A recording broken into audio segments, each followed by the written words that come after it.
Hello there, you amazing viewers and subscribers, and welcome to a brand new Doctor Who epic video for today. So for this video, it is a look back at the history of Doctor Who, starring the Pertwee era. Now, the Pertwee era, it's amazing, it's brilliant, and it's one of the best eras of Doctor Who for me. And of course, it ran from 1970 to 1974.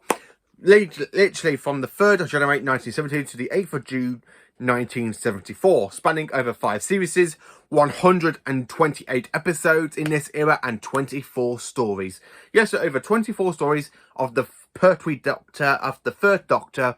We have 129 episodes, which is a million compared to the episodes that we have in the most modern era of Doctor Who, with the 10th, 11th and 12th Doctors, even the 13th Doctor. Nothing can actually beat this era of Doctor Who, because the classic era of Doctor Who is just flat out amazing. If you can think, literally, like, for Matt Smith, he did 44 episodes, compared to Jon Pertwee's 128 episodes. Classic is more long and it's more better for me than I have to say about the modern era. So, Jon Pertwee burst onto our screens as the amazing 3rd Doctor way back on the 3rd of January 1970, falling out of his TARDIS after being forced to regenerate by the Time Lords after Patrick Troughton left the role, and of course the 2nd Doctor was of course exiled and forced to regenerate into his next incarnation, aka Jon Pertwee. Now, Jon Pertwee's time of the Doctor was been brilliant, battling against the Master, you know, the Autons, the Sea Devils, Daleks, Axos, and of course giant spiders. So, filming for his first season back in 1969, months after the departure of the great Patrick Troughton in the role of the Doctor, Jon Pertwee took over the role. I would like to say easy, very, very easy, because when you watch Spearhead from Space and the story so on, it's just absolutely flat out an amazing season 7 is. I have to admit. But the one thing I have to say, even though you have so many Redicas during this time, with Nicholas Courtney, aka as Alistair Gordon Lethbridge Stewart, aka the Brigadier, and of course with John Levine as, you know, the great and amazing Sergeant Benton, stayed all through the 5 seasons of Pertwee's era, we do have some people come and go during this time. Like, for the first instance, we have Caroline John, who plays Liz Shaw in his first season, over 24 episodes, over 4 stories, which is a 4-part story. Then, of course, we have 3 stories that are 7 parts long.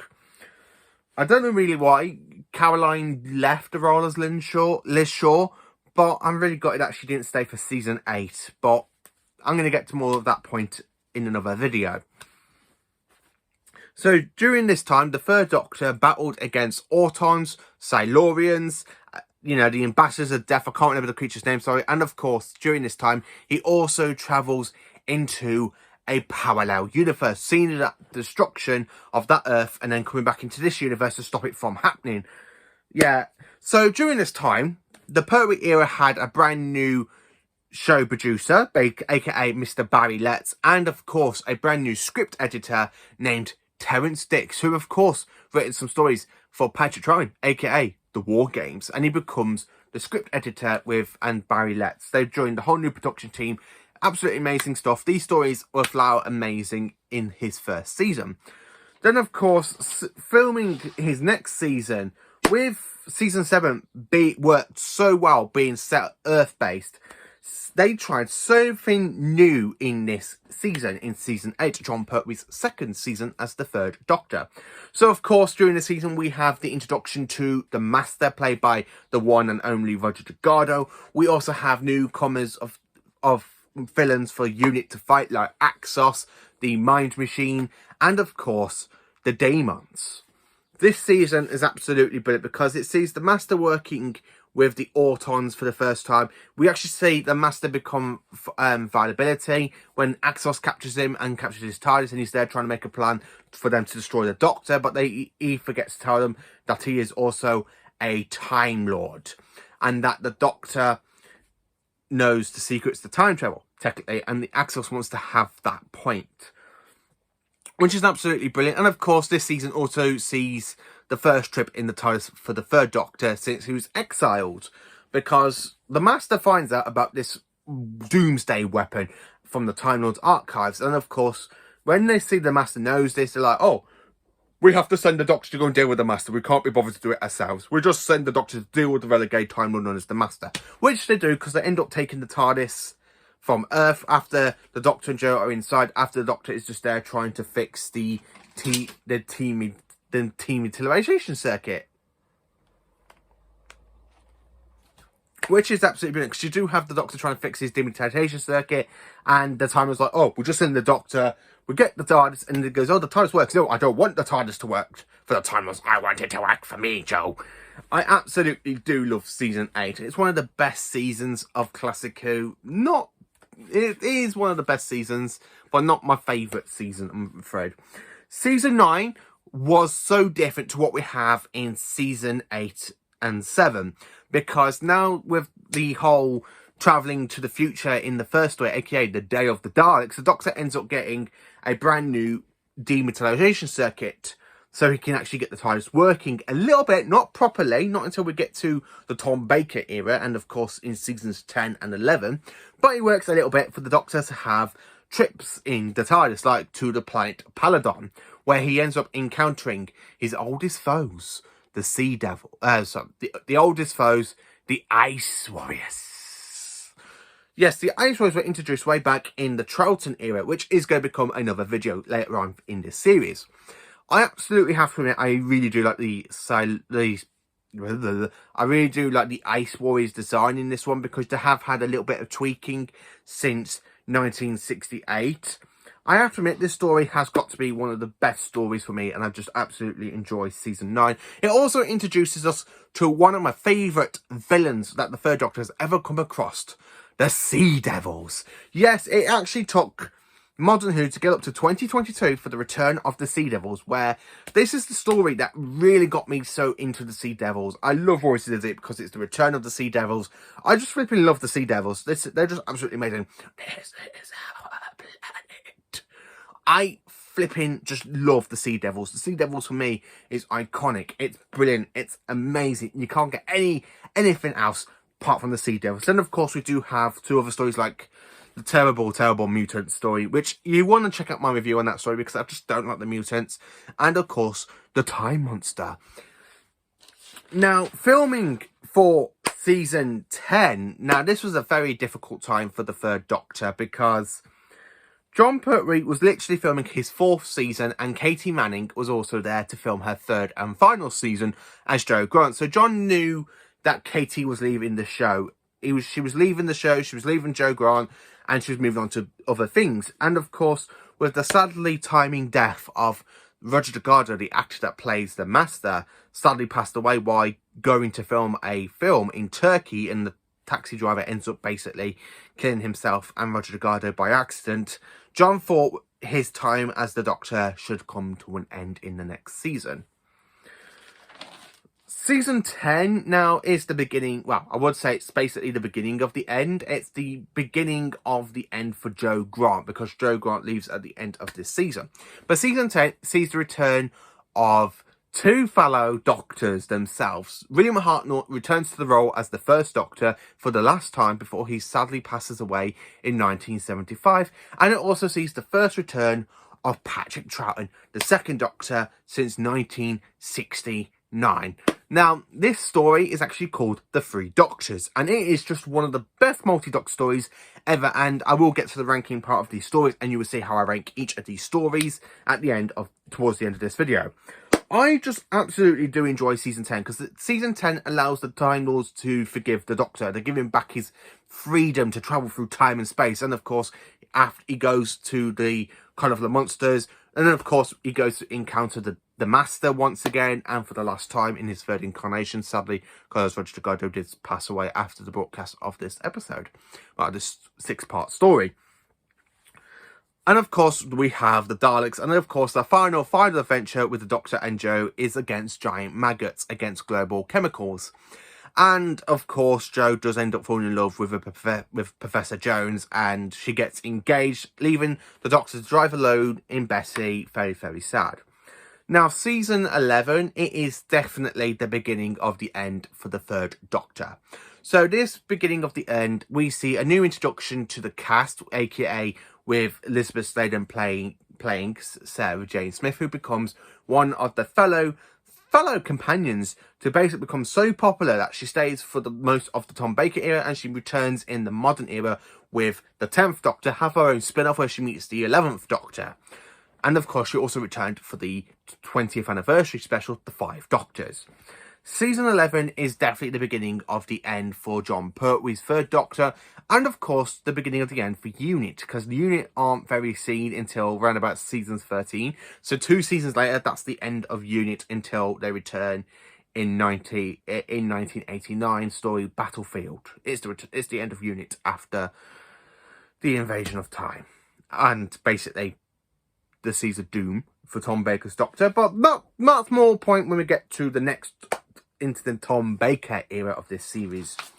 I absolutely do have to admit, season 11, you could tell it's definitely the end for Jon Pertwee's Doctor. So we have an introduction to a new companion. We have Mike Yates basically betraying UNIT in Doctor Who and the Invasion of the Dinosaurs. He does try and make his basically return to UNIT in, of course, the next follow story, which is Planet of the Spiders, which is Jon Pertwee's final story. But this season basically sees the return of the Daleks for the third time outing against the third Doctor.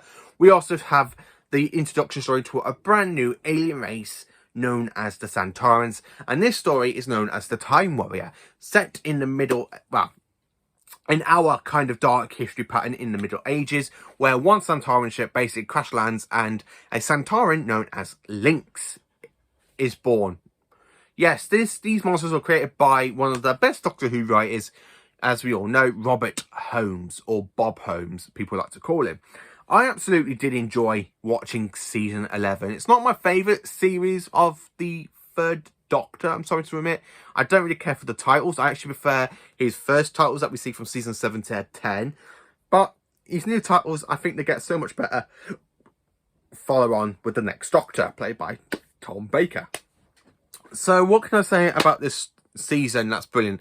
So we also see UNIT basically becoming less and less at the beginning at this point, because we only see them for 3 out of the 5 stories of this season, because we see them in the Time Warrior for episode 1, and then it kind of zooms out of them. They come back in force against the dinosaurs in the Invasion of Dinosaurs, and of course you have Planet of the Spiders, where we have 2 stories set on a different planet. We have Death to the Daleks, which is set on the planet Exelon, and of course we have the monster of Paladon, which also sees the return of the Ice Warriors, but they go back to their villainous ways, where they were a little bit nicer in the Curse of Paladon. In this one, they go back to the villainous ways they were in Troughton's run. And of course, we have Planet of the Spiders, where the Doctor's got his hands on the Metropolis Crystal, and of course, he has to go back to Metropolis 3 to give it back to the big giant spiders, and it does kind of give him regeneration poison, and he regenerates into his next incarnation, played by Tom Baker. John's time as the Doctor is one of the best times for me. If I was going to say how do I see the third Doctor, aka Jon Pertwee, he's my 6th favourite Doctor. I'm sorry to say that, but I really do like the Pertwee era, and he's absolutely in 6th place for me. I mean, the Doctor that invented Fusion Aikido, where he goes, "Hi!" Yeah, I really love the way how Jon Pertwee's Doctor is the first Doctor to go, "Hi!" like that, and then you kind of see him like backflip, pick some of his villains, and have a massive sword fight with the Master. The way he tries to use the Aikido against a Sea Devil is amazing, because the Sea Devil literally just put the Doctor on his ass. I absolutely do love this whole era. So, ranking the Pertwee stories now, I'm going to say this quickly. So, ranking all 24 of his stories. So, number 1 is actually the Sea Devils. Number 2 has got to be the Sparehead from Space, because I love Sparehead from Space, and the Sea Devils for me is the best story. In 3rd place we have Inferno. In 4th place we have the 3 Doctors. In 5th place we have the Green Death. In 6th place we have, of course, the Carnival of the Monsters. I had to put that in 6th place. I couldn't put it in the top 5, but I had to put it in 6. Number 7 we have the Time Warrior. Number 8 we have Terror of the Autons, which is the first introduction story to the Master. We have The Mind of Evil in 9th place. In 10th place, we have Frontier in Space, which I really do enjoy that story, because The Ogrons have more to do in this story instead of being like Daleks' henchmen, as they are in Day of the Daleks. In number 11, now this one will probably surprise people. It is Day of the Daleks. I'm sorry to say that, but Day of the Daleks for me has moved up to become Pertwee's best Dalek story. And it's the best Dalek story in the top 20, I have to admit. Then, of course, number 12, we have The Claws of Axos. Number 13, we have Doctor Who and the Silurians, which is just another great story. I really love the Silurians, but not as much as the Sea Devils. Number 14, we jump into The Curse of Peladon. Number 15 is, of course, The Daemons. Number 16, Planet of the Spiders. Number 17 is, of course, The Time Monster. Number 18 is The Invasion of the Dinosaurs. Number 19 is, of course, The Ambassadors of Death. Number 20 is The Monsters of Peladon. And now we are coming into the bottom lot for me now. So, number 21 is, of course, Connery in Space. Now, another sci-fi guy is probably ripping his hair out when I say this.